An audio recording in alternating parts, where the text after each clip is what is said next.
Good afternoon. I am extremely happy to be a party to this inaugural function of Mahi, sponsored by the Naredco.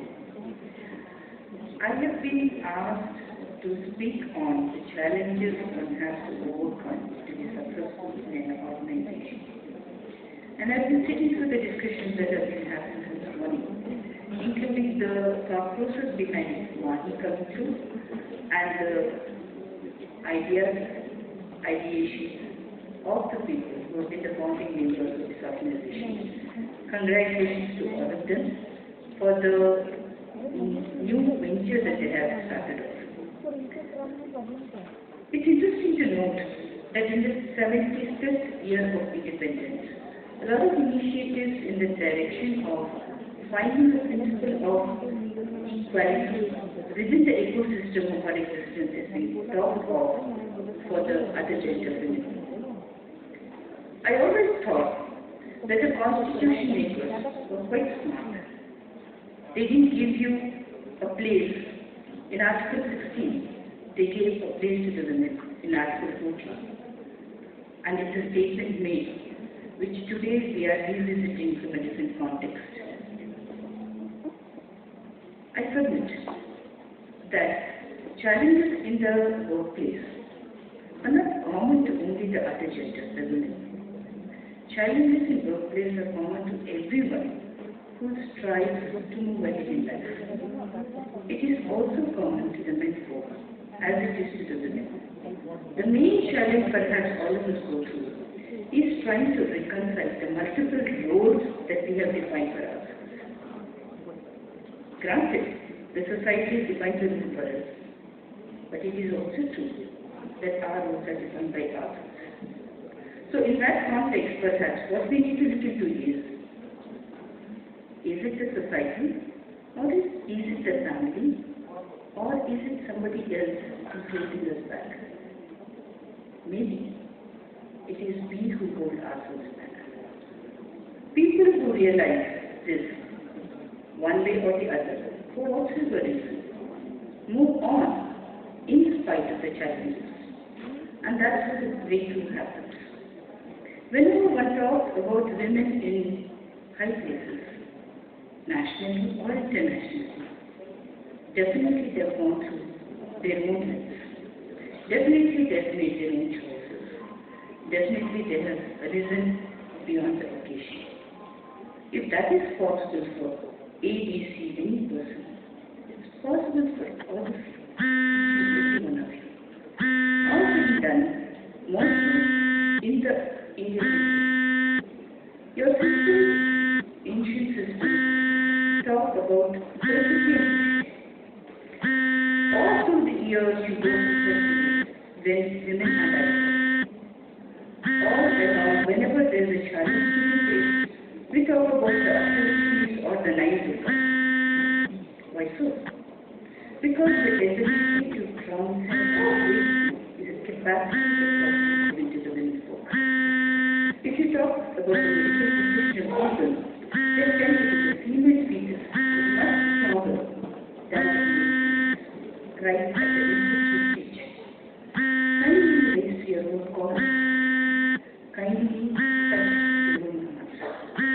Kindly dig deeper into your own grave. And I'm sure all of you can break through into the things that you choose.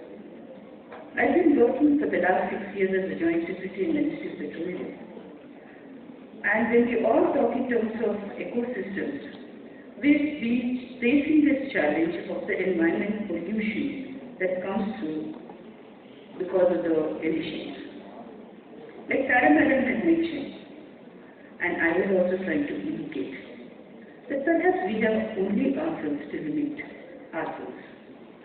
Most of the time, the trouble that the women receive, not only in the workplace, even in the family systems, is from your own president. It's only the women who create problems for themselves. Get out of the trap, and I'm sure the sky is the limit for you. To reiterate what I'm trying to tell you, I would only like to make one simple point. Oil and gas sector, especially Indian oil corporations, in indulges in a lot of research and development. The context of mentioning that is, one of the projects that they've taken is conversion of CO2 through the processes. They convert it into omega oils and micronutrients to be used in the pharmaceutical industry for betterment of human life.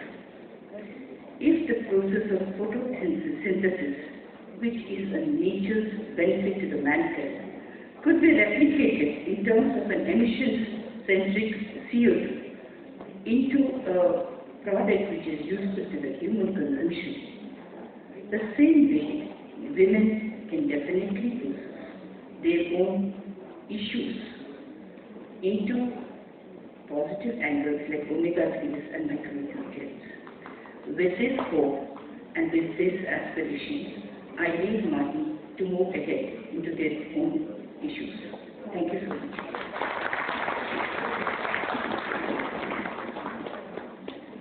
Thank you, ma'am, for a very beautiful and inspiring and motivating message where the women need to explore and exploit their innate qualities and bring it to the table for not only the real estate sector to flourish, but every field they can add more value.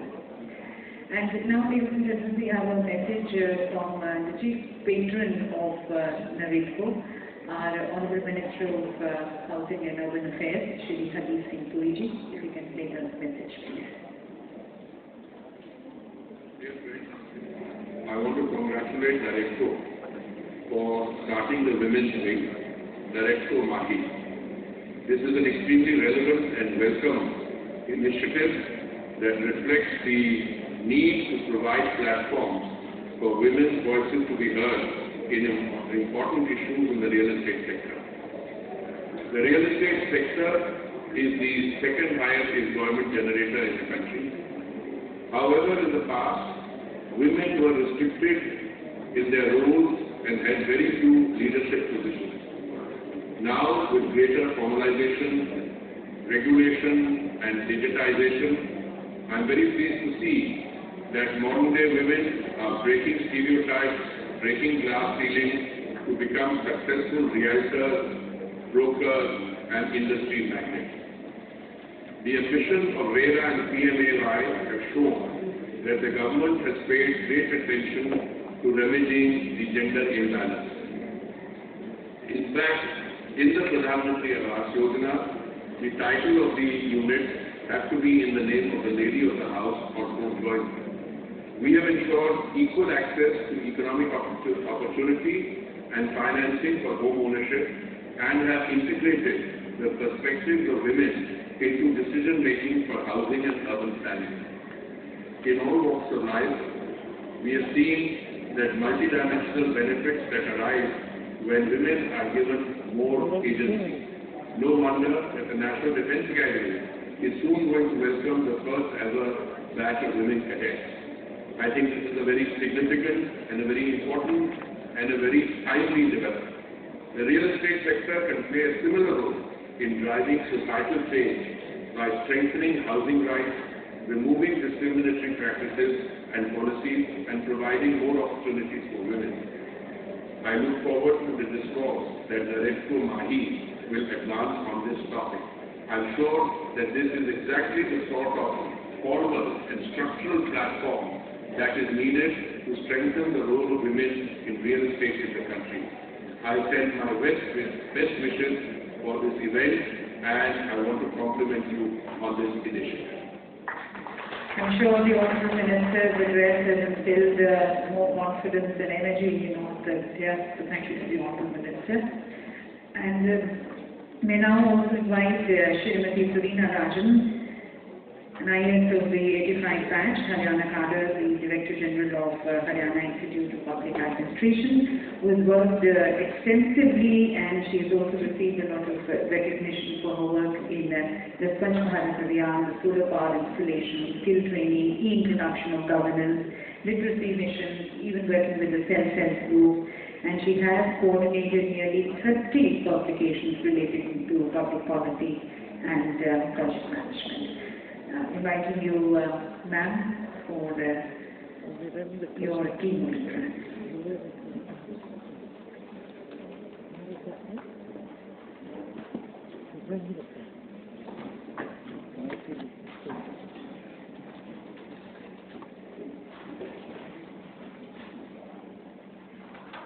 Good afternoon, friends. I was there listening to the theme of addresses and the narration and I was just wondering that when you have too many addresses, so what happens to the audience mind, ears and thinking? So coming late in the line of addresses, it may be a lot of things which are repetitive. It may be a lot of things which you already know, you already think, and you have made up your mind on. And at the cost of repetition and maybe making you a little bit bored or indifferent, I will be with you for a while. I am not from the real estate sector. I am currently heading an organization called Haryana Institute of Public Administration, which is the Apex Training Institute for State of Haryana, and we look into training people in various aspects, the administrators, the second run of officials, technical, non-technical, with an overall objective of enhancing the quality of governance in the state and in the country, developing new innovative practices and to see to it how the public policy responds to people's needs. So we have centers for urban governance, for women and child, for entrepreneurship. So when I received the invitation from Naredco Mahi, I thought maybe it's the cusp of these three centers which can help me in sharing some of my thoughts with you, which you may find relevant. So as we were all discussing that why do we need a separate outfit for women entrepreneurs in reality sector? We all know reality sector has lots and lots of women which are working in the sector, but primarily in a facilitative role. Women in design, women in marketing, women in human resource management, women in interiors, women as architecture, women as town planners. But all these women who work in the sector are still not seen as women in the reality sector, because what we see in reality sector is people whom we call that they belong to reality sector are the three names that were taken: the developers, the builders, the contractors. And these are the three areas we find it very difficult to think of very major names, individuals or entities headed by women. And that's the reason why perhaps an organization like Mahi has to come into shape, Naredco Mahi, to bring them, to facilitate their movement to an equal level playing platform, and maybe then play a transformative catalyst role, as I saw was the objective mentioned for establishment of Naredco Mahi. So how does it happen? Why we need to have Naredco Mahi, we all know, but what it should be seen as, what after 3 years, after 5 years, after 10 years, when Naredco Mahi has got established, when you think of Naredco Mahi, what should come to your mind? That is what perhaps should set the annual agenda or the discussion points in your convention today as to what is the transformative role that Naredco Mahi is going to play. And years later, when we think of Naredco Mahi, what should come to our mind? We want to see women entrepreneurs as developers, as builders, as contractors. That is one aspect. In terms of dealing with the clients or consumers, what should be the goal or what should be the perceived image of Naredco Mahi? Can we think of something which is missing or in today's reality sector in terms of what the consumer feels vis-a-vis the developers or the builders? What do we generally feel missing? When we see Chiltern Paradiso getting, down in its structure, what does a common client or a common consumer think when he books his house? Trust. Yes.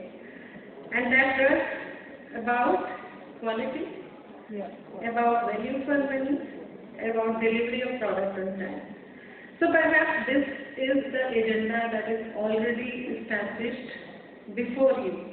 Whenever an organization comes up to fulfill the felt need of consumers, that organization definitely thrives.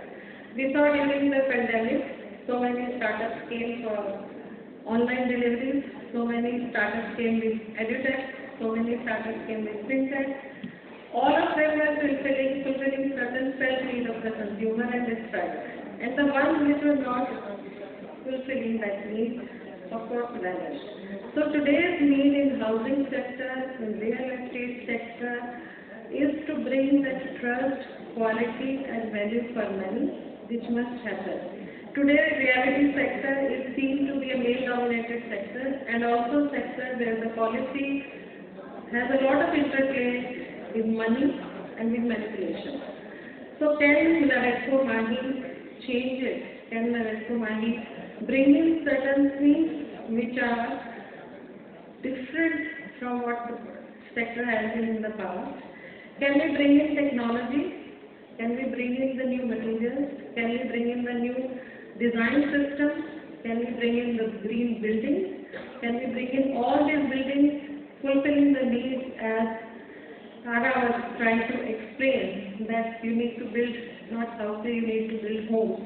The homes which are inclusive homes, the homes which need to cater to the children, to the adults, to the senior citizens, to people with special needs, the townships which are safe, the townships which are giving good environment, the townships which are built on the best principles of psychology, biology, IT and environment. And if we can deliver that, don't think that the profits will not be made, because the profits are made by delivering value to the consumer. Consumer is willing to pay. Consumer is willing to pay more for new things, for innovative things. And that consumer generally is the elite consumer. It's not the mass consumer. As we have seen over administrative experience of last 35 to 40 years, if we recall in late 80s and early 90s, when the new materials like building materials like hollow blocks or recycled plastic or roofs not being made with concrete and iron were being promoted for rural or poor housing, then poor never liked those kinds of houses. They felt if these are good materials and these are good designs and these are good things, why rich people in the country do not adopt them? So if you have to look at adoption of new things, perhaps you have to look at elite adopting those things, because the masses generally follow the elite. The elite is willing to experiment, elite is willing to pay more for innovation and better things. Once you stabilize that, then the poor person is, or the middle class person is willing to take that risk, because then it is an established thing, it's a safe thing, it's a stable thing, it's value for money, and that is what we see in this. By getting a house, perhaps it's lifelong funding of a family, of a household which get into it. But our planning has over the years been such where we have tried to plan for a small proportion of our population, and major portion of our population we are not planning for that, and we are leaving them the rescue for them is only in unauthorized colonization. We have seen this substantially in NCR areas, in all cities which are expanding. I am not sharing with you the details of urbanization trends, and because I just heard, and that's one of the perhaps core tasks of your association, to bring out hard data on how urbanization is happening, how your business is going to grow. What I am wanting to say is that it has just been conceived, Naredco Mahi.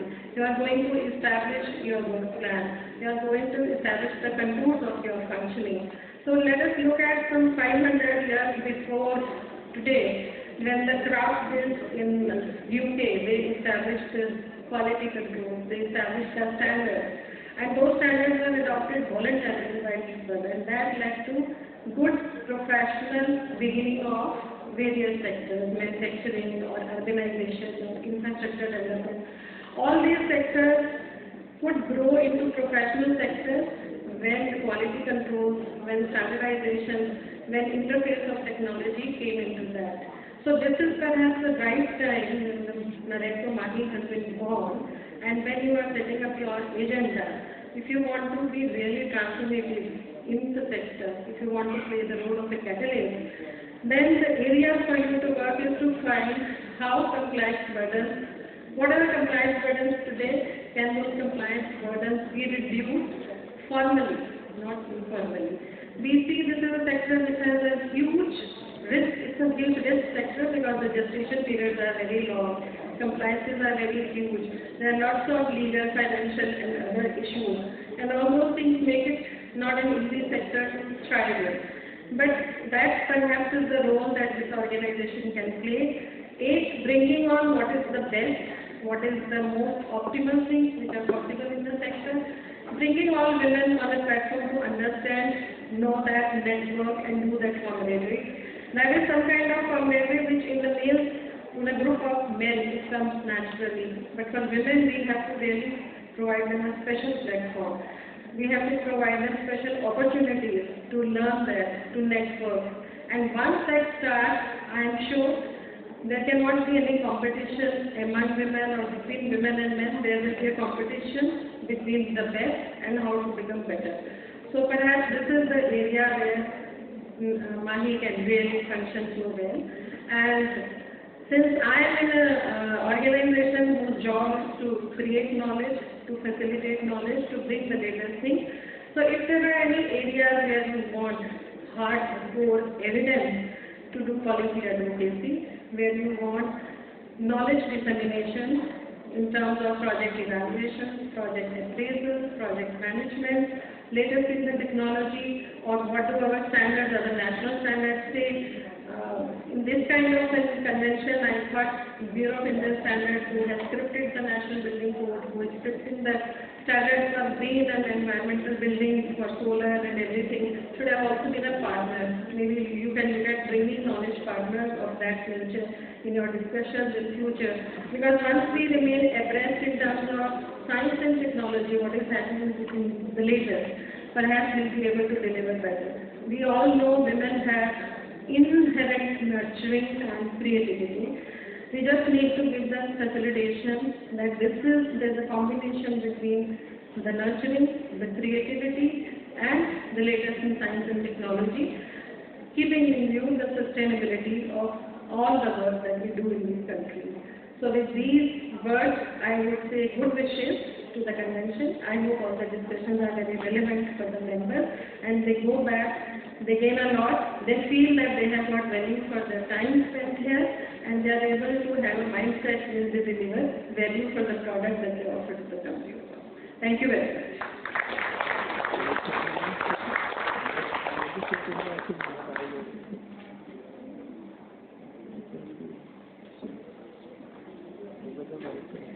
Thank you, ma'am, for your advice and guidance how Naredco Mahi women can play an important role towards this transformation which we are seeing in the real estate sector, moving into more organized sector, and respect, as was mentioned, that is what women bring to the fore.